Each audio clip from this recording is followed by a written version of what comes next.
how to log into Alibaba on your phone.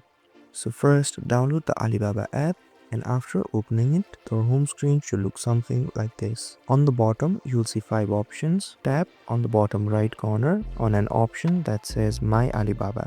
And here you'll see an option called Sign In on the top left. Tap on it. Then if you have previously logged in, it should say something like continue as your previous email. If you want to continue with your previous email, tap on yes. If no, then you can see no switch account option right below it. Tap on it.